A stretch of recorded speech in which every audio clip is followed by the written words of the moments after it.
Your Locked On Capitals, your daily podcast on the Washington Capitals. Part of the Locked On Podcast Network. Your team every day. Hello and welcome into this afternoon edition of Locked On Capitals, part of the Locked On Podcast Network. Your team every day. My name is Dan Holme. I've covered the Capitals for the past 4 seasons for Locked On and various other outlets before that. I'm also the host of the weekly show called The Capitals Minutecast, available wherever you find your podcasts. And as always, I want to thank you for making this your first listen of the day and for making Locked On the #1 sports podcast network. So in this afternoon edition of Locked On Capitals, the Capitals playoff runway is basically gone because we spoke about the game last night against the Flyers as a must-win game. What does it mean for this team? And a bit later, the brutal truth, losing might actually help the Capitals now. A lot to get into. Let's get right into it here. So again, the game yesterday against the Flyers was an ugly performance. All things considered, you saw the Capitals playing at their worst. Pierre-Luc Dubois looked out of sync. Protas, Wilson, just nothing but sloppy hockey out there. That the feeling around the Capitals is the runway for the playoffs is gone. And that's the feeling around the team right now. And honestly, the biggest takeaway after the 4-1 loss to the Flyers is pretty simple. The runway is gone, almost gone, I guess you could say. And head coach Spencer Carbery said it himself, quote, "Obviously we're running out of runway here," unquote. And look, when your head coach says that publicly, that tells you everything you need to know about where the season is headed. So let's walk through the math for a second. And I know that the optimist, the glass half full, will say it's not impossible yet, Dan. But let's look at it. The Capitals now have, 15 games left. They sit, last checked, 7 points behind the final wild card spot. And they're 8 points behind third in the Metro. And according to Carbs earlier this season, the Capitals needed 97 points to realistically make the playoffs. That meant winning 16 of their final 23 games. Well, since the Olympic break, they've already dropped 4 games. That buzz, that juice, that jump from PLD has evaporated. Which means the new math is, brutal, folks. The Caps need to win 13 of their final 16 games. That's basically a playoff team's winning percentage, except the Caps haven't been playing like a playoff team, not even close. They've scored 2 or fewer in 4 of their last 5, and that's ultimately the real issue. It's not the effort. Carbery even admitted it. I mean, I'm going to say the effort is part of it, right? In the last game, that it just seemed like snake bitten everywhere, save Ryan Leonard. It was a mess. But Carbery looking at it through a different perspective, saying, quote, "Overall, I thought we played hard. We're just not making enough plays with the puck," unquote. And, if you're an everydayer, I spoke about it in yesterday's show. Today's show, rather, that, they're looking for the cutesy play. Sandin had a lot of opportunities, and instead of just shooting the puck, he's like, "Hey, let me find the guy that's open here. Shoot the darn puck," right? That's what you need to do.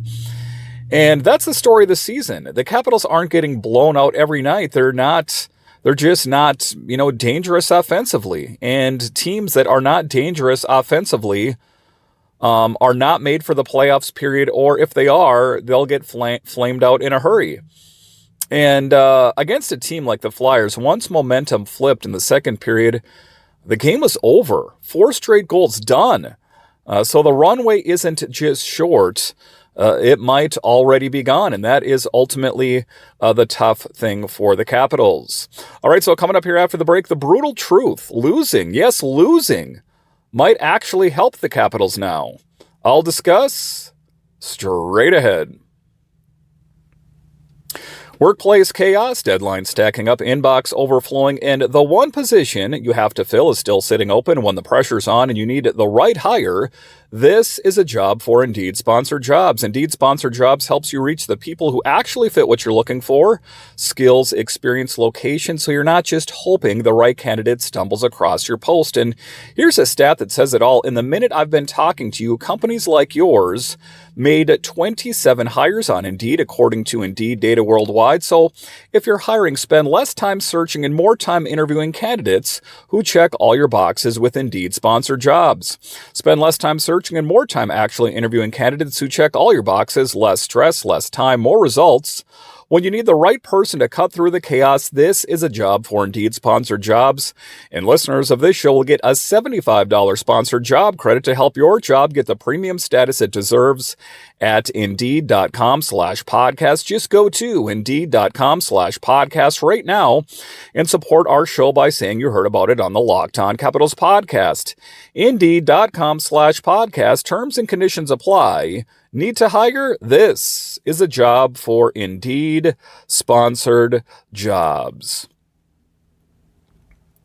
College basketball is nonstop, big games, tight spreads, momentum swings every single night from early tip-offs to late-night West Coast shootouts. There's always action on the board, and now FanDuel is giving you a way to turn that energy to even a bigger potential win with a college basketball parlay boost. You can build any college hoops parlay you want, rivalry games, ranked matchups. You can mix spreads, totals, and player props to match how you see the slate playing out. Then you can apply the profit boost and instantly bump up the potential payout. Now, listen, I'm not a guy that normally gets up for college basketball, but the March Madness, baby, is here. And FanDuel, well, it makes my interest in college basketball even that much more. So head to FanDuel.com to get started. That's FanDuel.com. FanDuel, play your game. All right, welcome back into this afternoon edition of Locked On Capitals, part of the Locked On Podcast Network, your team every day. As always, I want to thank you for making this your first listen of the day and for making Locked On the #1 sports podcast network. So in segment 1, I talked about the bleak outlook for the Capitals and their chances of making the playoffs. But the flip side of the coin, the dichotomous nature of the remainder of the season is losing might actually help the Capitals now. Stop the madness. What am I talking about? Now, this is an uncomfortable conversation, but it's an honest one. The biggest takeaway looking forward, if the playoffs are slipping away, the draft lottery suddenly matters a lot. Now, right now, the Capitals are sitting around the 13th worst record in the league, which means they're officially lottery bound. And here's the wild part. If they slide further in the standings, they could jump as high as 3rd overall, right? I mean, just look at what that meant for the Islanders, right?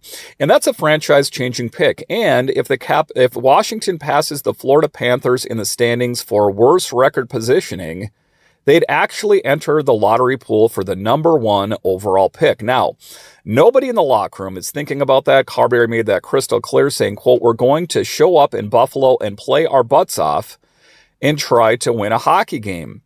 And that's the right mindset, right? But NHL players don't tank. Front offices rebuild. Players compete. But from a big picture perspective, you can see the fork in the road. Push for a miracle playoff run or quietly improved draft position. And tonight's opponent makes that situation even tougher. The Sabres are absolutely rolling. 8 straight wins last check, scoring 4.5 goals per game during that streak. Meanwhile, the Capitals struggling just to score 2. So, yeah, the game could be another reality check, not just about the playoffs.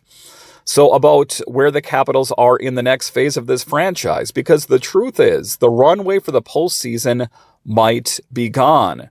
But the runway for the next Capitals era might just be opening. So, an interesting way to look at it, right? Capitals fans, that you don't want to think this team, is trying to lose games. But kind of in a lot of ways, the Chris Patrick not making any big impactful moves save for Kampf and Liljegren, that I think that maybe in the back of his mind, he's like, maybe there is a plus side to all of this. In any case, the game tonight is going to be a difficult one.